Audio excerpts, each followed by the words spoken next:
So, Chris Chapman, do you miss not travelling to all the international tournaments? I don't miss the travel, that's for sure.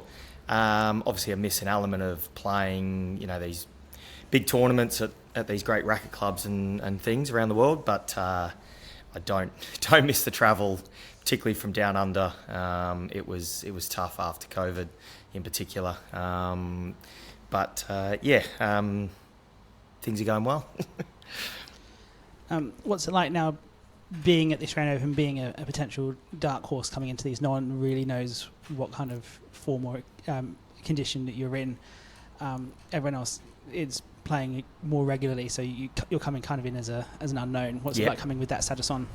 I guess for a change, there's an element of no pressure or anything. I can just kind of go out there and enjoy playing. I've played a few domestic tournaments this year and somewhat enjoyed it, but this is a bit different. An Australian Open is always a bigger thing to play. So I'm looking forward to, again, people not quite knowing maybe what I'm capable of. Having said that, a potential quarterfinal opponent is someone I practice with about twice a week. So there's no secrets there. So how have you prepared for this tournament, given that other players have been going off and playing?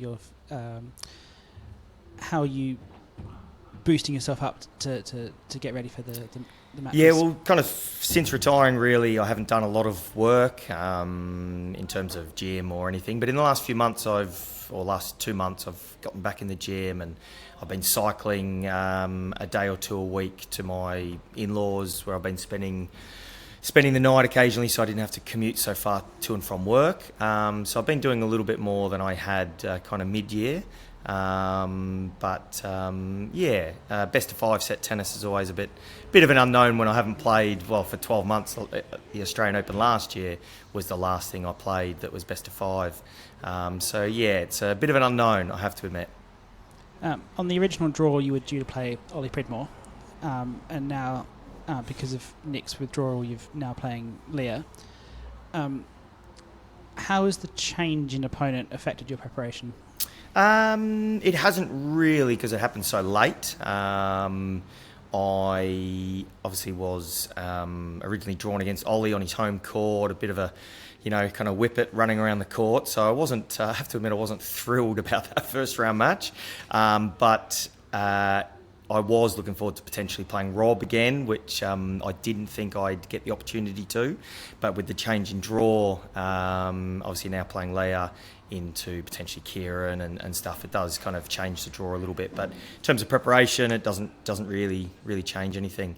In fact, I'm looking forward to playing Leah. I think I'll be the first player to have played both Claire and Leah in the kind of open tournaments. It kind of adds a bit of a challenge there. So looking forward to it. With that match against Leah, what are you expecting her to bring to the table? Having similar kind of games in a way. She was a squash player, so was I. So kind of I know her backhand's pretty strong. And back when I was at Hampton Court and she was starting out, I gave her a handful of lessons and things. She'd come over to Hampton Court, and I kind of have seen her play a fair bit. It should be fun out there. So what are some of the names you're looking at in the later stages of the draw as potential opponents? Again, if I can, continue winning, Kieran would be my quarterfinal opponent. As I said, I tend to practice with him about twice a week, so there's no secrets really on either side of the court there. And then again, seeded to potentially play Ben Taylor-Matthews in a semi-final. Someone who I've played a lot over the years, but obviously in different stages of career, having retired, and Ben preparing for eliminators and things. So that'd be a big challenge, and I hope I can get through to kind of play Ben once again. That'd be quite fun. In the doubles, you're playing with Camden for the first time. Can you tell me a bit about how that came about and what you're looking forward to? Yeah. Kind of funny story in a way. I actually reached out to Rob originally to see if he was coming down under, Hobart being home for him. And I think it was he that mentioned that he thought Camden might have been coming down, and it could be worth a message to him to see if he needs a doubles partner. So I actually reached out to Cam, and I was surprised that he said, he's coming down and would love to play doubles. So yeah, the art to good doubles is picking a good partner, and I think I've got a reasonable partner. How do you expect the two of you to line up on the court? Pretty good. I think it'll be quite fun. There might be a bit of a challenge between us to see who could hit the hardest backhand, so that could be quite fun. But playing with Cam will be such a thrill. What he can do on the court, which I've seen close up and from afar as I've continued to watch the tennis in the last 18 months or so, is phenomenal, really. So I'm looking forward to being on the same side of the court as opposed to the other side of the court. How are you seeing that doubles draw shaping up? I think our run will be through to the. I hope we get through to the final, and then the potentially the two pairs down there that seeded to get through are kind of Ben and Rob and Kieran and Ollie. Kieran and Ollie have played quite a bit of doubles together, having played in the Bathurst and things. So they're quite a good partnership. I'm not quite sure who might win through to the final, it should be a kind of fun doubles event, as doubles always is. When you look back on when we get to the end of this week and you look back on it, what will success have looked like? What are you trying to get out of it? To be honest, just enjoying playing some matches. It's